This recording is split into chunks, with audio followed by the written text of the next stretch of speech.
Were you pleased with how the team showed up today? Obviously, a lot of chatter, 2 emotional weekends back to back here. Were you pleased with how they showed up today?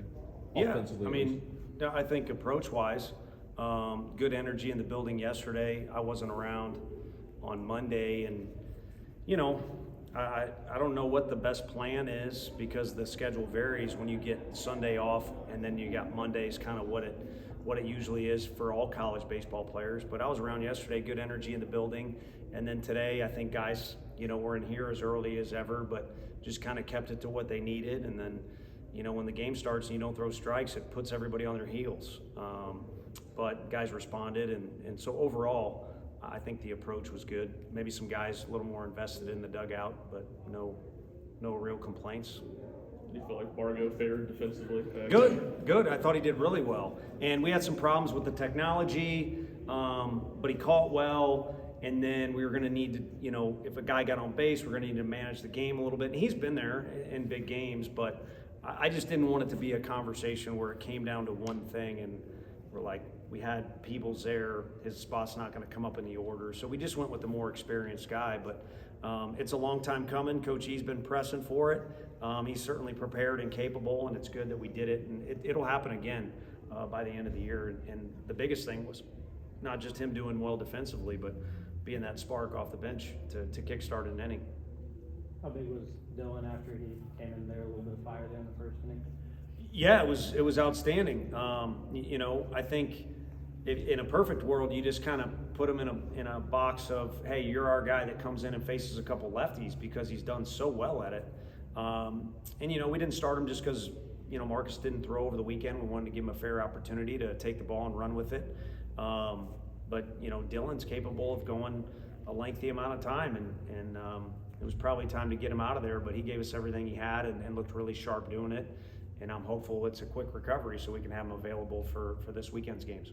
Aaron also came in at the end of the game with a little bit of jam, gets 2 big strikeouts. How big was that for him as well? Yeah, that's kind of, in my opinion, it's his specialty, or at least he's been forced into kind of that role or boxed into that role of, hey, when we get in a jam, we need a guy that's not scared and is going to compete and will throw strikes, and Kirby fits that as well, but Combsy's done it since he's been on our campus, and I think it provides a good deal of confidence for him to be out there when you finish the game, regardless of the situation. He's done it a handful of times for us.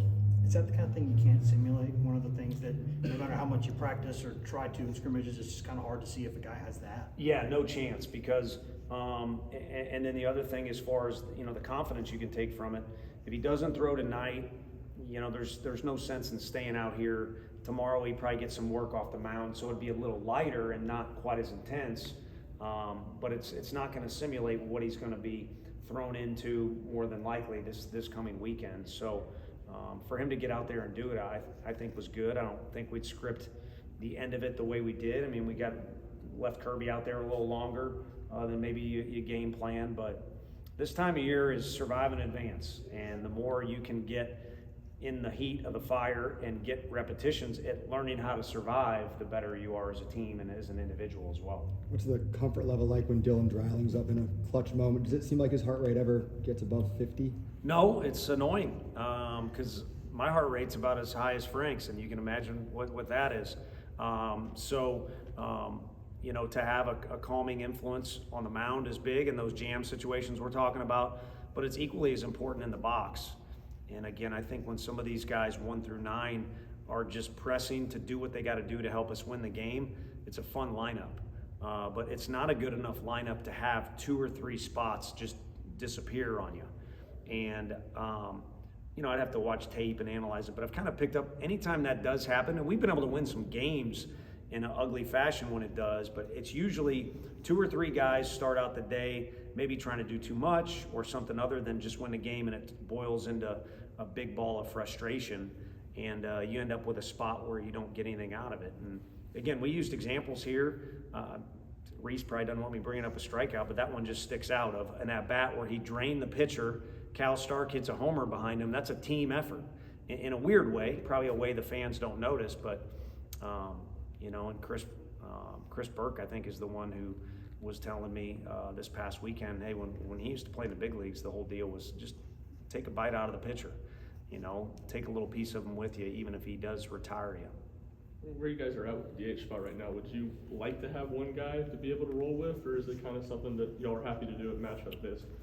Yeah, it's interesting because I think to go through this game is a challenge and at times frustrating, but it makes you better in the long run. And when you got to try different things and you slide Bargo back there, it makes you stronger in the end. Now it's easier. 2 years ago, when Trey Lipscomb's in the 5 slot every single day, and you guys could all go up to the office by halfway through the year and write out the lineup and tell us who's going to come in and what Sewell's going to be in this spot, Redmond's going to be in this spot. That's easier, and it probably makes you better to rack up wins. But what's better in the long run might be a little bit of a Rubik's Cube deal where, hey, we're constantly trying to figure out a few things with this team. So we've been able to win some games, we've been able to have success, but we have not found our best combination of really anything. I mean, I think defensively it's kind of sorted itself out, but again, Bargo kind of gets involved, and there you could even pick that apart. Base running has continued to improve, but we got guys that need to be pinch runners. And then the other two, the big ones, the pitching and the hitting, it's not even close to being like, okay, this is our final destination, let's see how good we can make it. So I think that's a good thing for this team. Do you feel like you need to get to that final destination at some point before tournament play? Yeah, probably. I was trying to think of something smart I like to say, but yeah, I mean, you gotta get to whatever journey you start. There's got to be an end somewhere. So at some point, maybe we are there, but also a DH spot. If you have depth, is something that provides you flexibility that you can go with a matchup, or even just, hey, we think this guy versus the starter, we're going to give him one at bat and see how it goes. And they perform their best when they know what to expect when they come to the park, and they kind of know. Trey knew he was in that spot every day, but we don't have that. So you just need to be prepared. And when you get your opportunity, you certainly can't slide it, but you also can't make too much of it, or it's going to turn into a mess. Just make it into a deal where you're trying to help us win. Is there a reason why you think your team has been so successful against Vanderbilt the past couple seasons? No, I mean, I tried to quote Marshawn and I screwed it up, but it could be football, it could be basketball. I mean, sometimes we beat Kentucky in basketball and sometimes they beat us. And I could go on up and down the other sports, and you better be ready to take lumps in this league, no matter who you are. And then the cool thing about it is if you can, keep navigating through it or keep pushing forward. When you win, it's kind of, they're the best wins in the world, regardless if they come on Friday, Saturday, Sunday, even a Thursday. If you can get one of those SEC wins under your belt, it feels like it's cause for bust out the champagne, but in our sport, it's get ready for the next day probably. 1 or 2 more guys. Plus no drinking for the college kids. How do you handle being number 1 differently now than maybe in 2022? I don't. Me and John Adams were having a good conversation. I mean, we both like movies. That's something that's voted on. It's voted on by very smart people that are doing the research, but it's voted on. And talked about Leonardo DiCaprio. How's that work out for his Oscar situation? So, not fair if you ask me. So that's just my opinion. But he's doing just fine. Puts out good work. I'm pretty sure we'd all have fun hanging out with that guy. I know you and I aren't invited though. No, we're not. So, yeah, I mean, and again, it's no disrespect. I've had a few of these where people throw out different stuff, like Kentucky.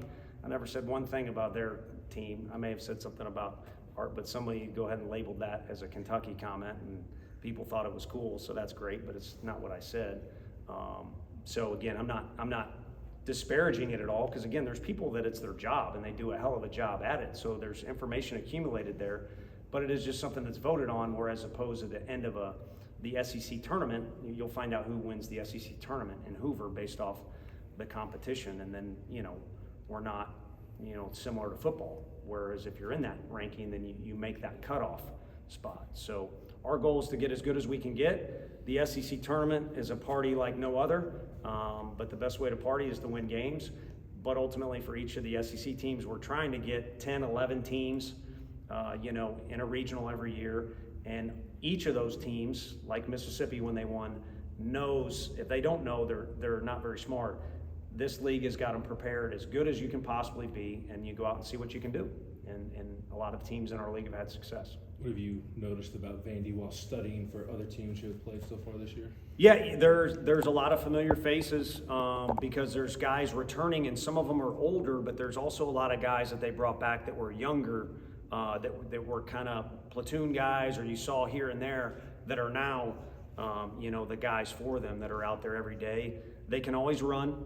They're not afraid to involve different things with the offense. You're always going to see fancy arms, and I say that in a good way. Big prospecty arms. Some of the guys that we recruited. So that's kind of been their MO is big arms on the mound and athletes that are versatile, out in the field, and they have that very same thing this year in particular. And they've played very well at home. Again, I don't. I probably sound annoying when I talk about it, but I just don't look at stuff that I don't want to put energy into. But if it's loud enough, you kind of hear it, and I do know that they've been very strong at home. So that's certainly a strength of their team, as is most of the SEC. Thanks, Coach.